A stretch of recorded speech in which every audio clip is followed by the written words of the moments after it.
Então, normalmente, aqueles que têm pior qualidade de crédito, ou seja, mais arriscados, normalmente eles pagam mais dividendo, né? O dividend yield deles é mais alto, mas contém mais risco. Ricardo, agora, né, a gente tá vendo um ciclo praticamente a Selic, a tendência dela, né, que a gente fica vendo o pessoal comentando ali, é chegar no 9% mais ou menos e estabilizar ali também, porque o Brasil não é uma economia também pra baixar disso daí, né, Não mas é. pelo menos ali o governo quer de chegar a isso daí e estabelecer. Você acha que tem muita oportunidade nos fundos imobiliários ainda? Sim, eu acho que ainda tem muita oportunidade em fundo imobiliário, mas a gente tem que entender que já andou um pouco também, né? A gente está no topo histórico dos fundos imobiliários, então já tem muito fundo que está precificado Já tá caro já? a queda da taxa Selic até 9%. Eu acho que esse é um ponto importante. A gente precisa entender que cada vez mais vai ser difícil encontrar fundo imobiliário barato, né? Cada vez mais. Até outro dia eu escrevi que está passando pela última chance de conseguir comprar barato, né? Os melhores fundos, principalmente se a gente olhar os fundos de tijolos agora, os melhores, difícil você achar um fundo, uma pechincha, né? Super barato. Mas não é um problema, né? Eu até costumo falar isso. Se você comprar um bom fundo imobiliário a um preço justo, você está fazendo uma boa compra. Porque você está comprando dividendo, você está ganhando receita aí para o resto da sua vida.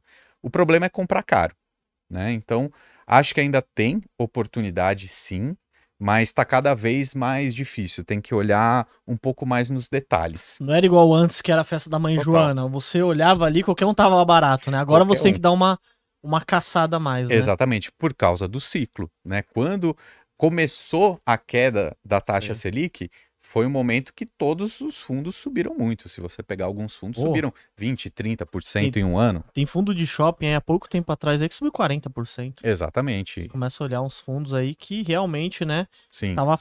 Muita gente perdeu a festa e tem fundo que ainda dá até pra você comprar, né? Uhum. Ô, Ricardo, tem o fundo mais falado da Bolsa de Valores, esse você sabe qual que é, né? É assim. O MXRF11. Chegou um seguidor e falou que ele vai ficar rico porque o MXRF11 vai explodir. É verdade que vai deixar muitas pessoas ricas ou não? Não é bem assim? Não considero. Eu considero o MXRF um fundo bom, ele tem qualidade, mas não espere alta valorização dele, tá? Primeiro, porque é um fundo de papel. Um fundo de papel não tem tendência de explodir, ter uma supervalorização. Por si só, um fundo de papel entrega muito no dividendo, não na valorização, tá? Então, também depende de um ciclo econômico. Se a gente está com taxa de juros alta, né? Se a gente está com a Selic alta, a inflação alta, o fundo de papel paga mais, né? Então, provavelmente, se a gente está num cenário de Selic caindo, IPCA controlado, os fundos de papéis vão pagar menos, né? E aí, se a gente olhar para o MXRF hoje, ele está até caro, né? O PVP dele está acima de 1, né? Talvez ele, como você assiste esse vídeo, não sei quando você está assistindo, mas vai estar 1,04, 1,05. Eu não gosto de comprar fundo de papel caro. Eu acho que é um problema, porque o fundo de papel, a métrica do PVP, funciona muito bem.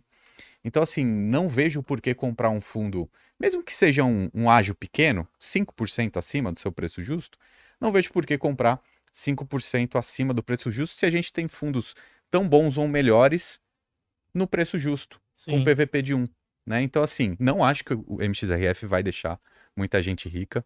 Acho que é um fundo que tem qualidade, mas não está no melhor dos preços.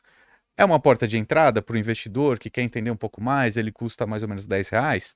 Ótimo, dá para fazer simulação. É sim uma maquininha de gerar dinheiro Sim. para o resto da sua vida, mas não é o melhor fundo da bolsa e não acho que é o que vai deixar muita gente rica, né? Eu acho que para uma composição, os fundos imobiliários de papéis são extremamente interessantes, mas não espere uma porrada na rentabilidade deles. O Ricardo, e você como que é especialista em fundos imobiliários, né? Seria legal até você explicar o conceito de fundo de papel, sabe por Tá, quê? Porque muita gente investe no MXRF11, ele não sabe por quê. tá, Ele comprou porque ele viu algum vídeo no YouTube, ele sim. falou que um cara que é bom e tal, e acabou comprando lá. Aí ele vê você falando assim, preço sobre valor patrimonial. Muitos já conhecem esse conceito, mas muitos também não conhecem esse conceito. Então você pode falar um pouco sobre especificamente um fundo de papel. O que Uhum. seria um fundo de papel? Ótimo. Um fundo de papel né? Ele é conhecido como, tem esse nome, né, popular, ele é um fundo de recebível, né? Então, um fundo de papel mais puro, ele é composto por muitos CRIs dentro dele, que é um certificado de recebível imobiliário. E o que que é isso? Um CRI, ele é praticamente um título de renda fixa, né? Um título de dívida, onde alguém promete o pagamento para alguém com uma taxa de juros em cima. Só que, obviamente, tudo isso lastreado no mercado imobiliário.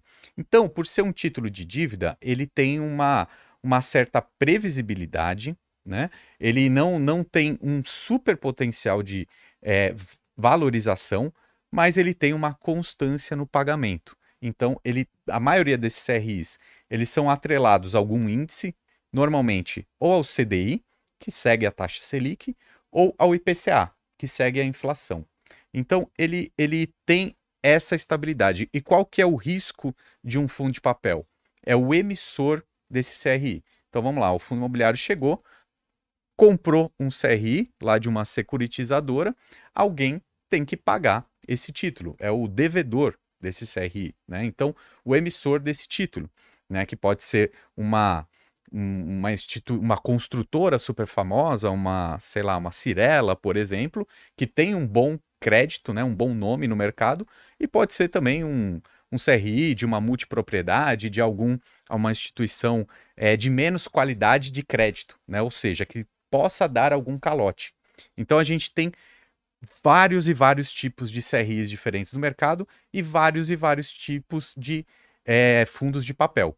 Então, eu acho que essa é a essência do que é um fundo de papel, né? Então, é um título de dívida, tem uma certa previsibilidade, não tende a ter uma grande valorização, mas tende a ter um grande pagamento de dividendos todos os meses. Agora, o que a gente precisa se preocupar com o fundo de papel é que tem aqueles mais seguros e tem aqueles mais arriscados. E também tem aqueles meio termo, né? Então, a gente dá um nome para esses fundos aqui, que é o high grade, aqueles que têm melhor qualidade de crédito. Os que têm pior qualidade são os high yield. Então, normalmente, aqueles que têm pior qualidade de crédito, ou seja, mais arriscados, normalmente eles pagam mais dividendo, né? O dividend yield deles é mais alto, mas contém mais risco. O high grade paga um pouquinho menos de dividendos, mas paga bem, né? Na minha opinião, é o melhor tipo, porque quando eu penso em fundo imobiliário, eu penso em segurança. E também tem os middle risk, né? Que é nem o mais seguro e nem o mais arriscado, né? Então, essas são as 3 principais características do fundo e uma métrica que todo mundo olha quando a gente fala de fundo de papel para saber se o preço, né? Porque são 2 coisas que a gente tem que ver no fundo imobiliário. Sim. A qualidade e o preço. A qualidade a gente vai ver olhando o relatório gerencial, quem é o emissor, qual que é a quantidade de inquilinos, contratos e etc. E o preço é o que a gente vê lá na Bolsa de Valores. Quando a gente olha para um fundo de papel, a gente vê essa métrica do P sobre VP, ou seja, o preço, que é a cotação lá na Bolsa, e qual é o valor desse conjunto de imóveis, de ativos imobiliários desse fundo, é o VP. Então, o P sobre VP, para estar no valor justo, essa métrica que você encontra em qualquer site, deve ser 1. Se tiver abaixo de 1, quer dizer que ele se encontra mais barato, acima de 1 que ele se encontra mais caro. E isso é muito fiel num fundo de papel, por quê? É praticamente um título de renda fixa, então tem marcação a mercado. Sim. Né? Então, essa é uma métrica muito importante para fundo de papel.